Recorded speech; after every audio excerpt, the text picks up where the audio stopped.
In this presentation, I'd like to talk about the horse hoof and mouth and how important it is to have an understanding of the anatomy of it as an animal body worker. Horses, being prey animals, have developed many ways to survive in the wild. One of the most obvious ways that we as horse owners should be aware of is compensation. Horses are truly experts when it comes to compensating. They have to be to stay alive in the wild because if they show weakness, they will be taken by a predator. This tendency of compensation sadly sets them up for more pain and injury living a domestic life under our care. The other reason horses compensate, if I may anthropomorphize a bit, is because they want to please us. We need to stop asking for more.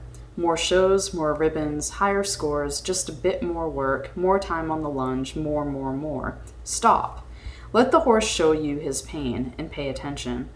Many times there are a long line of insults to the horse's body that go completely unnoticed by their owners and therefore also by the trimmer and vet. What starts out as maybe some caudal pain in the foot or hoof of the horse eventually transfers to a strain on the opposite diagonal leg, and later moves up the body to the shoulder and eventually the stifle. It goes different directions depending on the origin of the original pain and what is being done with the horse. The owner may notice the bad stifle and try to figure out what caused the issue, not even realizing that it actually started with the trim 6 months ago where the farrier took off too much hail. We can't always connect the dots. It should never be assumed that foot pain is a minor issue. There is always going to be some level of compensatory damage. Horses give us 200%. Most are so stoic and will give until they fall over and die. When a horse hurts and you ask for more from him, he will figure out a way to move his body in a way that allows him to continue doing as you ask and yet avoid the pain. This continues to lead to more soreness and injuries. More often than not, by the time you actually recognize a lameness issue, the horse has been sore for a very long time.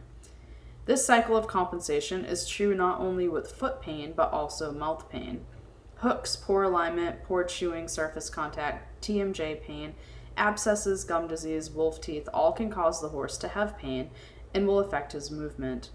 We want a supple mouth, a soft poll, a relaxed neck, a working comfortable back, and an engaged hind end.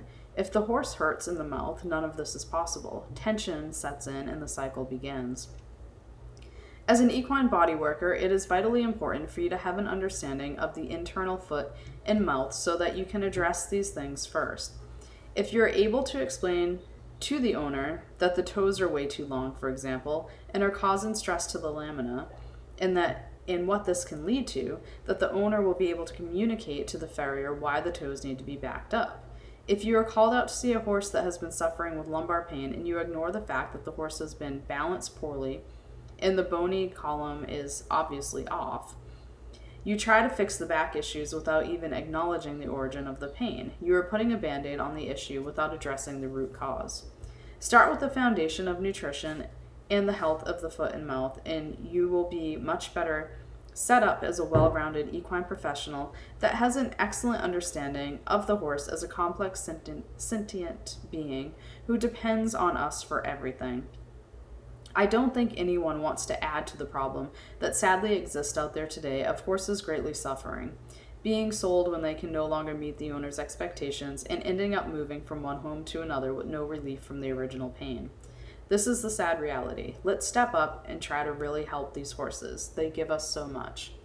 And if you're interested in learning more, we have an online course and the link is in the comments.